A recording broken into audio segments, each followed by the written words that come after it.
আসসালামু আলাইকুম প্রিয় শিক্ষার্থীরা, সকলকে অ্যানালিটিক্যাল ক্লাসরুমে স্বাগত। আজকে আলোচনা করব আপনাদের সঙ্গে নাউন। ইংরেজি ফাউন্ডেশন বা বেসিক আমরা যাই বলি, বেসিকের অন্যতম টপিক হচ্ছে parts of speech, tense, close, sentence. এই বিষয়গুলো আমরা যদি খুব ভালোভাবে আয়ত্ত করতে পারি তাহলে আমাদের ইংরেজি নিয়ে কোনো টেনশন থাকবে না এবং রুলস মুখস্থ করে করে পড়তে হবে না। ইংরেজি আমাদের এমনভাবে পড়তে হবে যেন রুলস মুখস্থ করতে না হয়।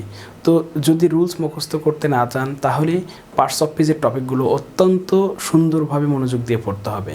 তো দেরি না করে আমরা শুরু করা যাক আজকের এই অভিনব সাজানো সুন্দর ক্লাসটি। Okay, parts of speech. Parts of speech বাক্যে ব্যবহৃত প্রত্যেকটি অর্থবোধক শব্দকেই বলা হয় পার্টস অফ স্পিচ। এই পার্টস অফ স্পিচের অবশ্যই বাক্যে ব্যবহৃত হতে হবে। যে ওয়ার্ড ব্যবহৃত হবে সেটা অবশ্যই বাক্যে ব্যবহৃত হতে হবে, কারণ বাক্যের উপর নির্ভর করে ওয়ার্ড কোন পার্টস অফ স্পিচ হবে, অর্থাৎ বাক্যের উপর নির্ভর করবে যে একটা ওয়ার্ড কোন পার্টস অফ স্পিচ হবে। বাক্য ছাড়া পার্টস অফ স্পিচ কল্পনা করা যায় না। নাউন পার্টস অফ স্পিচ হচ্ছে এই 8 প্রকার, কিন্তু মডার্ন গ্রামারে পার্টস অফ স্পিচ 11 ভাবে আলোচনা করা হয়। যদিও বাংলাদেশে ওইভাবে এখনও কোনো চাকরি পরীক্ষায় প্রশ্ন আসে না, এই জন্য আমরা ওইভাবে পড়ব না। পার্টস অফ স্পিচ হচ্ছে এই 8 প্রকার: noun, pronoun, verb, adverb, adjective, preposition, conjunction, interjection. আমরা আজকে আলোচনা করব পার্টস অফ স্পিচেরগুলোর মাঝে এই নাউন। আমি আশা করছি যারা শুরু থেকে শেষ পর্যন্ত আজকের এই ক্লাসটি দেখতে পারবেন তাদের জন্যই হবে effective class. Okay, find out parts of speech, অর্থাৎ একটা সেন্টেন্স থেকে আমরা পুরো 8টা পার্টস অফ স্পিচ নির্ণয় করবো। এখানে আমরা একটা সেন্টেন্স দেখতে পাচ্ছি, the cat lazily jumped on to the warm cushion and it unexpectedly meowed loudly.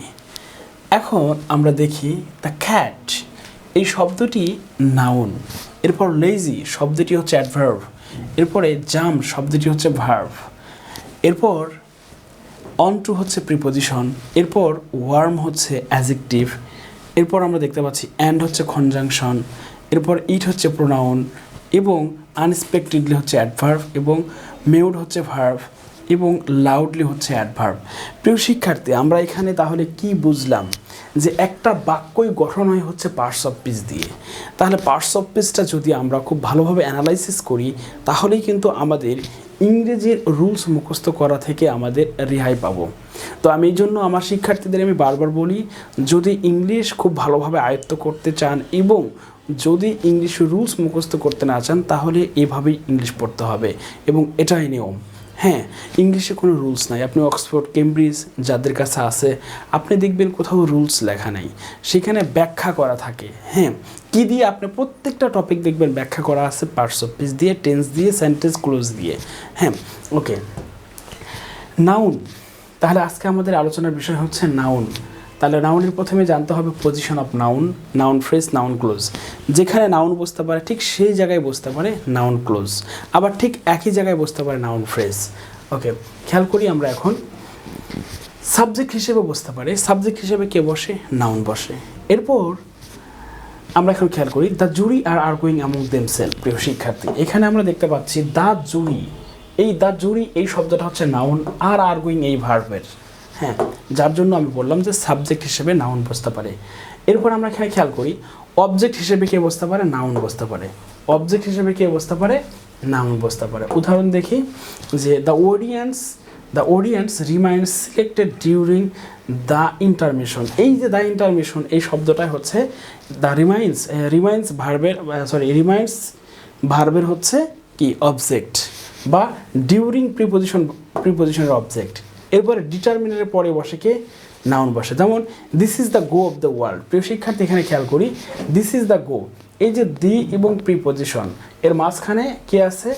Go verb আছে। সাধারণত কোনো ওয়ার্ড অর্থাৎ ডিটারমিনারের পরে যে ওয়ার্ডই থাক সেটা সাধারণত নাউন হয় যদি একটা ওয়ার্ড থাকে। এখানে দেখতে পাচ্ছি আমরা ডিটারমিনার এবং প্রিপজিশনের মাঝে একটা ওয়ার্ড, যার ফলে এখানে আমরা এই গোকে বলতে পারি নাউন। ওকে, এরপর দেখি প্রিপজিশনের পরে কে বসতে পারে? নাউন বসতে পারে। যেমন the ring is made of gold, এখানে এই যে অফ প্রিপোজিশনের পরে গোল্ড আছে, গোল্ডটাই হচ্ছে কি নাউন। এরপরে আমরা খেয়াল করি পসেসিভ অ্যাডজেক্টিভের পরে বসে নাউন, পসেসিভ অ্যাডজেক্টিভের পরে কে বসতে পারে, নাউন বসতে পারে। এরপর খেয়াল করি all his money is kept in the bank. এখানে এই যে হিজ মানি, পসেসিভ হচ্ছে হিজের পরে মানি হচ্ছে নাউন। এরপরে ইনফিনিটিভ হিসেবে সাবজেক্ট, অর্থাৎ ইনফিনিটিভ হিসেবে সাবজেক্টে বসতে পারে, কে বসতে পারে, নাউন বসতে পারে। যেমন টু ডান্স, এখানে টু ডান্সটাই হচ্ছে নাউন ফ্রেজ, বাইরে হচ্ছে noun. Is my fashion. Okay প্রিয় শিক্ষার্থী, আমরা এইটুকুতে দেখলাম হচ্ছে পজিশন অফ নাউন। ঠিক একই পজিশনে কে বসবে, নাউন ফ্রেজ। ঠিক একই পজিশনে কে বসবে, নাউন ক্লোজ বসবে। তো এই দুটো আমরা পরবর্তীতে দেখব। আমি এখনই বলে রাখলাম যাতে মনোযোগটা বৃদ্ধি পায় যে অন্য অন্য টপিকের সঙ্গে নাউনের কি সম্পর্ক আছে। হ্যাঁ, এরপরে আমরা খেয়াল করি যে নাউন অ্যান্ড প্রোনাউন যেহেতু সাবজেক্ট হতে পারে, তাই আমাদের খেয়াল রাখতে হবে সাবজেক্ট ভার্ব এগ্রিমেন্টের দিকে। তাহলে এখান থেকে খুব গুরুত্বপূর্ণ একটা তথ্য বেরিয়ে আসছে যে যেহেতু নাউন এবং প্রোনাউন সাবজেক্ট এবং অবজেক্ট হতে পারে, এই ক্ষেত্রে আমাদের খেয়াল রাখতে হবে কি সাবজেক্ট ভার্ব এগ্রিমেন্টের যে রুলস মুখস্থ করি সেগুলো নাউনের মধ্যেই আছে, এটা আমাদের খেয়াল রাখতে হবে। ওকে, এখন দেখি নাউন প্রধানত কত প্রকার। নাউনকে সাধারণত দুই ভাগে ভাগ করা হয়েছে। একটা কনক্রিট নাউন, যেটাকে বলা হয় বাস্তব বা বস্তুবাচক নাম। ইহা কত প্রকার, ইহা হচ্ছে 4 প্রকার: common noun, collective noun, proper noun, material noun. আর একটা হচ্ছে অ্যাবস্ট্রাক্ট নাউন। এই দুই ভাগে ভাগ করা হয়েছে, এটা প্রকারভেদ না, দুই ভাগে। কিছু নাউন আছে দেখা যায়, স্পর্শ করা যায়, অর্থাৎ পঞ্চ ইন্দ্রিয় দ্বারা স্পর্শ করা যায়। কিছু নাউন আছে পঞ্চ ইন্দ্রিয় দ্বারা স্পর্শ করা যায় না। এর ভিত্তিতে নাউনকে ভাগ করা হয়েছে দুই ভাগে। অ্যাবস্ট্রাক্ট নাউন কি, অ্যাবস্ট্রাক্ট নাউন হচ্ছে গুণবাচক নাম যা পঞ্চ ইন্দ্রিয় দ্বারা অনুভব করা যায় না। হ্যাঁ, এই অ্যাবস্ট্রাক্ট নাউনের মধ্যে কি আছে, এই অ্যাবস্ট্রাক্ট নাউন কনক্রিট নাউন 4 প্রকার প্লাস অ্যাবস্ট্রাক্ট নাউন, তাহলে এই নাউন হলো 5 প্রকার। তাহলে কি abstract noun, common noun, collective noun, proper noun, material noun. Noun হচ্ছে এই 5 প্রকার। হ্যাঁ, আমি আশা করছি আমাদের এই অংশটুকু ক্লিয়ার যে নাউন কিন্তু 5 প্রকার, কিন্তু নাউনকে ভাগ করা হয়েছে দুই ভাগে। যেমন আমি যেগুলো হচ্ছে অ্যাবস্ট্রাক্ট নাউন, যেমন আমি যদি বলি যে অ্যাচিভমেন্ট আচ্ছা, অ্যাচিভমেন্ট হচ্ছে অর্জন। এই অর্জন কি পঞ্চ ইন্দ্রিয় কি, চোখ, কান, নাক, তারপরে ত্বক এবং হচ্ছে আমাদের জিহ্বা বা মুখ। আচ্ছা, এইগুলো দ্বারা কি স্পর্শ করা সম্ভব পঞ্চ ইন্দ্রিয় দ্বারা? অ্যাচিভমেন্ট মানে অর্জন কিন্তু সম্ভব না এই পঞ্চ ইন্দ্রিয় দ্বারা স্পর্শ করা বা পঞ্চ ইন্দ্রিয় দ্বারা অনুভব করা। যার ফলে এই অ্যাচিভমেন্টটা হচ্ছে কি নাউন, অ্যাবস্ট্রাক্ট নাউন। তার মানে এখানে আমাদের খেয়াল রাখতে হবে অ্যাবস্ট্রাক্ট নাউন হচ্ছে পঞ্চ ইন্দ্রিয় দ্বারা অনুভব করা যায় না। আর কনক্রিট নাউনের মাঝে যে নাউনগুলো আছে এই সবগুলো হচ্ছে কি পঞ্চ ইন্দ্রিয় দ্বারা অনুভব করা যায়। প্রপার নাউন কি, সংজ্ঞাবাচক নাম।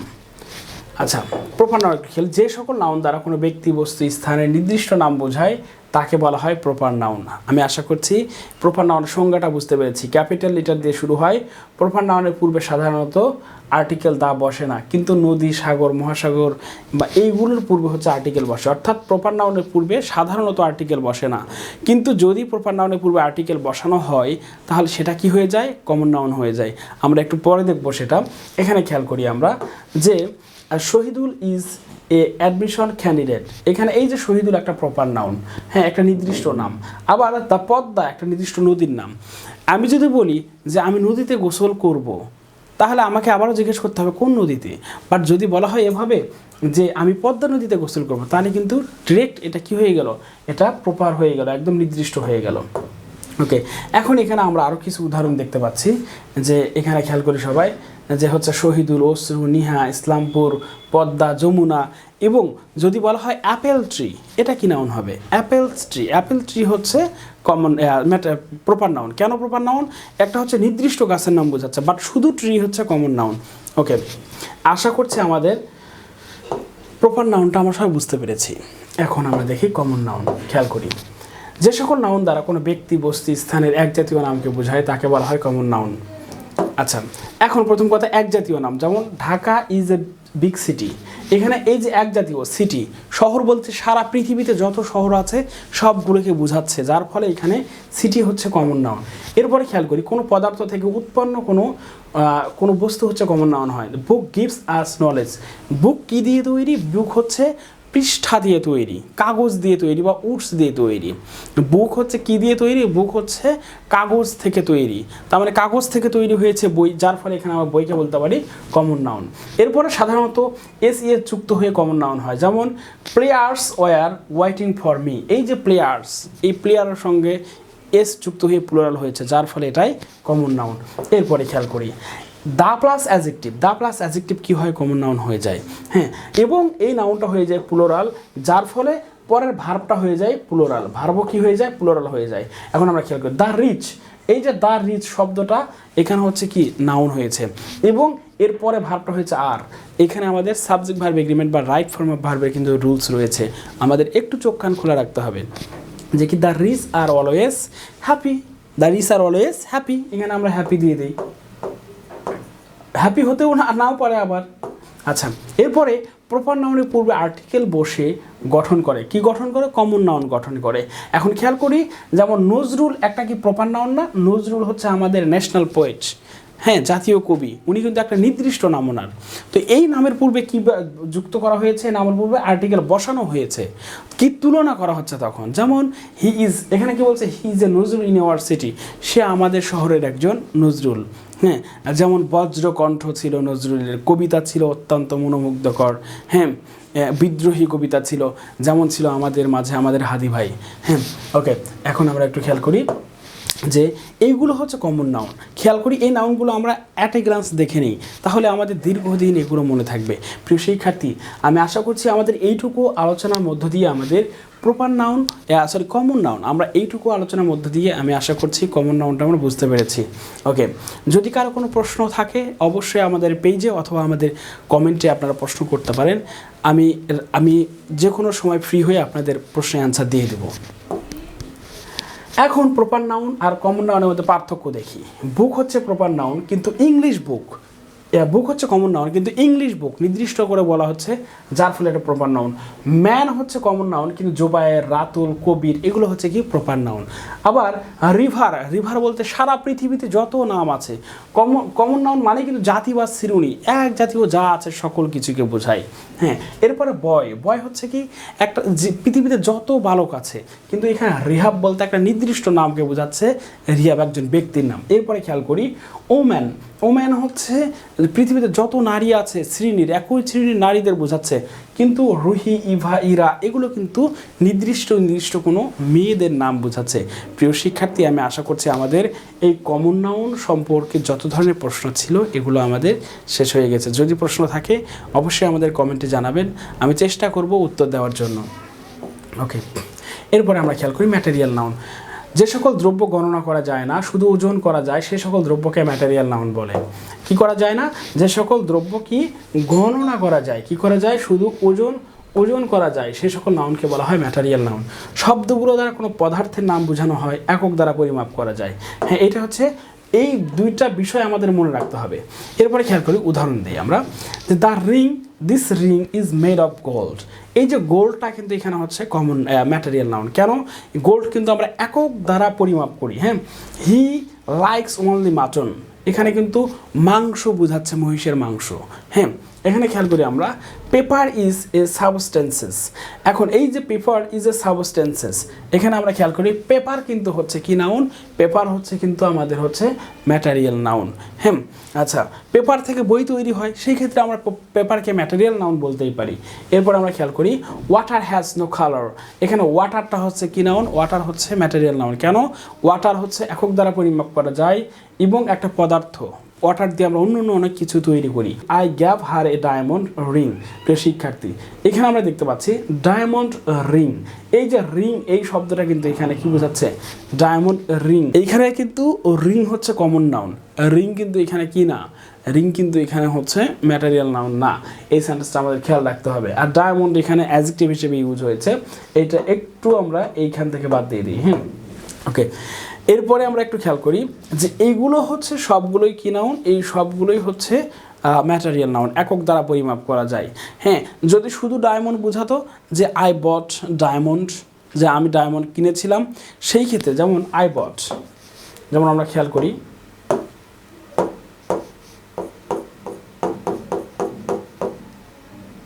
এখানে একটু খেয়াল করি, যেমন আই বট ডায়মন্ড, এইখানে কিন্তু আই বট ডায়মন্ড, এই ডায়মন্ড এইখানে কিন্তু এটা হচ্ছে ম্যাটেরিয়াল নাউন। বাট এইখানে আর্টিকেলের পরে দুইটা নাউন আছে, প্রথমটা হবে অ্যাডজেক্টিভ, পরেরটা হবে নাউন। প্রিয় শিক্ষার্থী, এখানে আরও কিছু উদাহরণ দেওয়া হয়েছে, এই উদাহরণগুলো যদি আমরা একটু মাথায় রাখি তাহলে আমাদের ম্যাটেরিয়াল নাউন থেকে আর কোনো সমস্যা থাকবে না। ওকে, আচ্ছা, কমন নাউন আর ম্যাটেরিয়াল নাউনের মধ্যে পার্থক্য এখানে দেখানো হয়েছে, এটা খুবই গুরুত্বপূর্ণ, একটু আমরা এটা খেয়াল করি। কমন নাউন আর ম্যাটেরিয়াল নাউনের মধ্যে পার্থক্যটা কি? যেমন বুক হচ্ছে কমন নাউন, কিন্তু পেপার হচ্ছে ম্যাটেরিয়াল নাউন, কারণ পেপার থেকে হচ্ছে বুক তৈরি হয়। শিপ হচ্ছে ভেড়া, কিন্তু শিপের হচ্ছে মাংস, যে কোনো মাংস কিন্তু কি হবে, সেটা কিন্তু হবে হচ্ছে ম্যাটেরিয়াল নাউন, কারণ একক দ্বারা পরিমাপ করা হয়। এখানে খেয়াল করি, রিভার হচ্ছে কমন নাউন, কিন্তু ওয়াটার হচ্ছে ম্যাটেরিয়াল নাউন, কারণ ওয়াটার হচ্ছে একক দ্বারা পরিমাপ যায়। নেকলেস হচ্ছে কমন নাউন, কিন্তু গোল্ড হচ্ছে কি noun, material noun. Abstract noun কি? যে সকল নাউন পঞ্চ ইন্দ্রিয় দ্বারা অনুভব করা যায় না, শুধু অন্তর দিয়ে অনুভব করা যায়, সে সকল নাউনকে বলা হয় অ্যাবস্ট্রাক্ট নাউন। একটু খেয়াল করি আমরা, অন্তর অর্থাৎ কি দিয়ে পঞ্চ ইন্দ্রিয় দ্বারা অনুভব করা যায় না, চোখ, কান, নাক, ত্বক এগুলো দ্বারা অনুভব করা যাবে না। খেয়াল করি আমরা, যেমন অন্তর বা মন দিয়ে অনুভব করা যায় না। এখন খেয়াল করি আমরা, some people are obsessive about cleanliness, যে এই সকল সাফিক্স যদি কোনো নাউনের শেষে থাকে তাহলে সেটা হবে কি নাউন, অ্যাবস্ট্রাক্ট নাউন হবে। অ্যাবস্ট্রাক্ট নাউনের বিশেষ বৈশিষ্ট্য আছে, সেই বৈশিষ্ট্য হচ্ছে এই সকল সাফিক্স যদি কোনো নাউনের শেষে থাকে তাহলে সেটা হবে কি, অ্যাবস্ট্রাক্ট নাউন হবে। খেয়াল করি আমরা যে এখানে আমরা দেখতে পাচ্ছি যে ক্লিননেস, এই যে নেস শব্দটা আছে এটা হচ্ছে কি নাউন, অ্যাবস্ট্রাক্ট নাউন। আবার সিওয়াই আছে, এটা হচ্ছে অ্যাবস্ট্রাক্ট নাউন। টিওয়াই আছে, এটা অ্যাবস্ট্রাক্ট নাউন। এএনসি আছে, অ্যাবস্ট্রাক্ট নাউন। টিএইচ আছে, অ্যাবস্ট্রাক্ট নাউন। এমইএনটি আছে, অ্যাবস্ট্রাক্ট নাউন। হ্যাঁ, অ্যাবস্ট্রাক্ট নাউন আমরা দুইভাবে দেখবো, একটা হচ্ছে পঞ্চেন্দ্রিয় দ্বারা অনুভব করা যায় না, আর একটা হচ্ছে কিছু সাফিক্স থাকবে অ্যাবস্ট্রাক্ট নাউনের শেষে। আর এইখানে আরও কিছু উদাহরণ দেওয়া আছে, আপনারা চাইলে আরও উদাহরণ তৈরি করতে পারবেন এই সাফিক্সগুলো যুক্ত করে। প্রিয় শিক্ষার্থী, এখন আমরা দেখব কালেকটিভ নাউন। যে সকল বিশেষ্য পদ কোনো ব্যক্তি, বস্তু, স্থানের সমষ্টি বা দলকে বোঝায় সে সকল বিশেষ্য বা নাউনকে বলা হয় কালেকটিভ নাউন। কি বোঝায়? সমষ্টিকে বোঝাবে। এই কালেকটিভ নাউনটা গঠন হয় দুইভাবে, একটা সরাসরি কি সমষ্টিকে বোঝায়, আর একটা হচ্ছে একটা গঠন মেনে গঠন হয়। যেমন আমি এখানে দেখাচ্ছি আপনাদের, কোনো কিছুর সমষ্টি বোঝায় এক, আর দ্বিতীয়ত হচ্ছে এই গঠনটা মেনে চলবে। যেমন প্রথমে ডিটারমিনার থাকবে, সেই ডিটারমিনার কখনো সিঙ্গুলার হবে, কখনো প্লুরাল হবে। এরপরে কালেকটিভ নাউনটা থাকবে, এখন এই ডিটারমিনারের উপর ডিপেন্ড করবে এই পরের কালেকটিভ নাউনটা সিঙ্গুলার হবে নাকি প্লুরাল হবে। হ্যাঁ, এবং এরপরে এই যে অফ থাকবে, এই অফের পরে যে নাউনটা থাকবে এই নাউন অলওয়েজ প্লুরাল হবে, এটা কখনোই সিঙ্গুলার হবে না। এই জায়গা থেকে সেন্টেন্স কারেকশনে কোশ্চেন আসে, এই জায়গায় ভুল থাকে। হ্যাঁ, আচ্ছা, এখন আমরা একটু খেয়াল করি যে এইখানে দেখতে পাচ্ছি পিকচারে, আমরা সবাই একটু দেখি এই পিকচারে আমরা কি দেখতে পাচ্ছি। এখানে অনেকগুলো ছেলে মেয়ে মিলে একটা কি টিম হয়েছে, আবার এখানে দুইটা টিম দুই পাশ থেকে টানাটানি করতেছে, তাই না? তার মানে এখানে আমরা দেখি the our team is going to win. এইখানে এই যে টিম, এই শব্দটাই হচ্ছে এখানে কি নাউন, কালেকটিভ নাউন। হ্যাঁ, এখন এই যে এখানে আরও কিছু শব্দ আছে, এখানে সবাই একটু আমরা খেয়াল করি, class, committee, family, audience, flock, herd, fleet, majority, minority, এই সব শব্দগুলো দ্বারা সমষ্টিকে বোঝায়। আমরা যদি বলি মেজরিটি বলতে কি বোঝায়, অধিকাংশ, সেখানে ছেলে থাকতে পারে, মেয়ে থাকতে পারে, বিভিন্ন লিঙ্গ থাকতেই পারে, তাই না? ওকে, এখন আমরা কিছু উদাহরণ দেখি। এখানে একটা উদাহরণ আমরা দেখতে পাচ্ছি, সবাই একটু খেয়াল করি। যেমন a dash of ক্যাটেলস is passing. প্রিয় শিক্ষার্থী, এখানে আমাদের মাথায় রাখতে হবে, এইভাবে যখন কালেকটিভ নাউন গঠন হবে, আর্টিকেল অর্থাৎ ডিটারমিনার এবং অফ এর মাঝখানে একটা কালেকটিভ নাউন হবে। এখন এই কালেকটিভ নাউনটা হবে এই পাশে যে নাউন আছে সেটার উপর ডিপেন্ড করবে। যেমন এই ক্যাটেল, এটার সঙ্গে কখনোই ট্রুপ হবে না, আবার এটার সঙ্গে কখনোই চয়ন হবে না। তাহলে এই ক্যাটেলের সঙ্গে কি হতে পারে, হার্ড হতে পারে। হার্ড মানে হচ্ছে পাল বা দল, গবাদি পশুর পাল বা দল। এখন খেয়াল করো যে এখানে কি হবে, হার্ড, এই হার্ড আছে প্লুরাল, এই হার্ড আছে সিঙ্গুলার, এই দুটোর মধ্যে এখন কোনটা হবে? এখন এখানে দেখতে হবে, এখানে আমরা এই শব্দটা যখন এখানে বসাবো তার পূর্বে একটা আর্টিকেল আছে, এই আর্টিকেল বা ডিটারমিনার সিঙ্গুলার, যার ফলে এরপরে যে নাউনটা হবে সেটা অবশ্যই হবে সিঙ্গুলার। এইটা প্লুরাল, যার ফলে এটা হবে না। বাট এখানে যদি এই না থাকে, টু থাকতো, টু থাকতো, তাহলে কিন্তু এখানে হয়তো হার্ডসি হইতো। হ্যাঁ, আচ্ছা, এখন এখান থেকে যেটা বুঝলাম সেটা হচ্ছে এই পাশে যেই নাউনটা থাকবে কমন নাউন থাকবে, ওই নাউনের উপর ডিপেন্ড করেই পরে এখানে একটা কালেকটিভ নাউন হবে। আর এটা কিন্তু ক্যাটেল শব্দটায় এটাই হচ্ছে সিঙ্গুলারও যা প্লুরালও তাই। এখন আমরা খেয়াল করি পরের একটা উদাহরণ দেখি। I saw a troop of monkeys. এখানে খেয়াল করে সবাই যে এ ডিটারমিনার প্রিপোজিশন, এই মাঝখানের এটা হচ্ছে কালেকটিভ নাউন, আর এটা সর্বদাই হবে প্লুরাল। আবার পরেরটা আমরা একটু খেয়াল করি, টু ট্রুপস, এখানে TRRO হবে, TROO, two troop of dancers. তাহলে ট্রুপটা কার সঙ্গে হয়? ট্রুপ হচ্ছে ডান্সার, আর মানকির সঙ্গে হয়, অন্য কারোর সঙ্গে কিন্তু ট্রুপটা হতে পারবে না। এরপরে একটু আমরা খেয়াল করি যে এই সকল হচ্ছে কালেকটিভ নাউন, যেমন a board of directors, a class of students, a panel of experts, a choir of singers, a pack of thieves. প্রিয় শিক্ষার্থী, এইগুলো আমাদের মুখস্থ করতে হবে। এইগুলো আপনারা স্ক্রিনশট দিয়ে নিতে পারেন অথবা খাতায় লিখে মুখস্থ করতে পারেন ভিডিওটি পজ করে, তাহলে পড়াটা অনেক ইফেক্টিভ হবে। এগুলো বিভিন্ন পরীক্ষায় আসে, প্রতিযোগিতামূলক পরীক্ষায় আসে, যার ফলে এগুলো আমাদের মুখস্থ করতে হবে। ওকে, এরপরে দেখি কিছু কালেকটিভ নাউন আছে যেগুলো একই সঙ্গে সিঙ্গুলারও হতে পারে প্লুরালও হতে পারে, খুবই গুরুত্বপূর্ণ। দেখি, আচ্ছা এখন এটার মূল থিমটা কি? যখন কালেকটিভ নাউনের মাঝে সদস্যদের আলাদা কর্মকে বোঝায় বা আলাদা আলাদা করে বোঝায়, সেপারেট করে বোঝায়, তখন সেগুলো কি হবে? সেগুলো তখন হবে হচ্ছে প্লুরাল। আর যদি একত্রে সবাইকে বোঝায়, একটা টিমে কাজ করতেছে, তখন হবে সেটা হচ্ছে কালেকটিভ নাউন সিঙ্গুলার। তাই এখন এখানে খেয়াল করি, দ্য অডিয়েন্স ওয়ার্স লার্জার। এখানে অডিয়েন্স বলতে কি বোঝাচ্ছে? যতগুলো শ্রোতা আছে সবগুলোকে একত্রে বোঝাচ্ছে, যার ফলে এখানে সাবজেক্টটা হয়েছে হচ্ছে সিঙ্গুলার, এই জন্য ভার্বটাও হয়েছে সিঙ্গুলার। কিন্তু এই সেন্টেন্সটা একটু খেয়াল করি, the audience were all cheering wildly. এখানে খেয়াল করি আমরা, এইখানে খেয়াল করি যে দ্য অডিয়েন্স, এই যে দ্য অডিয়েন্স এই শব্দটা প্লুরাল কেন বোঝাচ্ছে? ওয়াল চিয়ারিং, এখানে প্রত্যেককে আলাদা আলাদাভাবে চিল্লায় উঠলো সেটাকে বোঝাচ্ছে, তাদের আলাদা আলাদা কর্মকে বোঝাচ্ছে। হ্যাঁ, যার ফলে এইখানে এই অডিয়েন্সটা হচ্ছে কি প্লুরাল বোঝাচ্ছে, এই জন্য এই ভার্বটা হয়েছে প্লুরাল। প্রিয় শিক্ষার্থী, আমি নাউন শুরু করার পূর্বে আমি বলেছিলাম যেহেতু সাবজেক্ট এবং অবজেক্ট হতে পারে নাউন, তার মানে এইটা সাবজেক্ট ভার্ব এগ্রিমেন্ট বা রাইট ফর্ম অফ ভার্বের সঙ্গে একটা মিল আছে। হ্যাঁ, এখন খেয়াল করি আমরা একটু আরও কিছু উদাহরণ দেখি। যেমন এখানে খেয়াল করি যে দ্য গভর্নমেন্ট ইজ হোপিং। এখানে গভর্নমেন্ট বলতে কি বোঝাচ্ছে? এখানে গভর্নমেন্ট বলতে বোঝাচ্ছে সংস্থাকে, কিন্তু এখানে গভর্নমেন্ট বলতে বোঝাচ্ছে এই গভর্নিং বডির যতগুলো সদস্য আছে অল আলাদা করে বোঝাচ্ছে, যার ফলে ভার্বটা হয়েছে এখানে প্লুরাল। ওকে, এরপরে খেয়াল করি Manchester United is the world's most famous football club. এখানে একটা ক্লাবকেই বোঝাচ্ছে, ম্যানচেস্টার কি ইউনাইটেড, এটা একটা ক্লাব, কিন্তু এইখানে কি বোঝাচ্ছে? দেখো তো, যে Manchester United are looking forward to meeting কি Valencia in the final next week. এখানে এই যে Manchester United are looking forward to, এখানে ম্যানচেস্টার ইউনাইটেড বলতে বোঝাচ্ছে এর মাঝে যেই খেলোয়াড় আছে বা সদস্য আছে তাদেরকে বোঝাচ্ছে। প্রিয় শিক্ষার্থী, যার ফলে এইখানে এই যে ভার্বটা হয়েছে প্লুরাল, এখানে কিন্তু অর্থর দিকে তাকালেও কিন্তু আমরা বুঝতে পারি যে কখন কালেকটিভ নাউনটা সিঙ্গুলার হচ্ছে, কখন প্লুরাল হচ্ছে। এগুলো হচ্ছে অ্যাডভান্স লেভেলের পড়া, এগুলো আমাদের একটু গভীরভাবে চিন্তা করতে হবে অর্থটাকে। হ্যাঁ, ওকে, এখন আমরা একটু খেয়াল করি কখন অন্য নাউন কমন নাউন হয়। প্রত্যেকটা নাউন একই কথা, যে কোনো নাউনের পূর্বে যদি ডিটারমিনার থাকে বা আর্টিকেল থাকে, ডিটারমিনার বা আর্টিকেল থাকে, তাহলে সেটাই কি হবে? সেটাই হবে হচ্ছে কমন নাউন। দেখো সব জায়গায় সেম, যে কোনো নাউনের পূর্বে যদি আর্টিকেল বা ডিটারমিনার থাকে সেটাই কি হবে? কমন নাউন হবে। সেটা ম্যাটেরিয়াল নাউন হতে পারে, কালেকটিভ নাউন হতে পারে, অ্যাবস্ট্রাক্ট নাউন, যেটার পূর্বেই কি থাকবে? আর্টিকেল থাকবে এবং একটা জাতি বা শ্রেণীকে বোঝাবে, তখন সেটাই হবে কমন নাউন।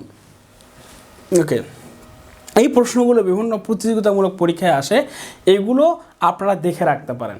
এগুলো অ্যান্সার করেন, না পারলে আমাকে কমেন্টে জানান, আমি চেষ্টা করব অ্যান্সার করে দেওয়ার জন্য। সকলকে অসংখ্য ধন্যবাদ। আসসালামু আলাইকুম।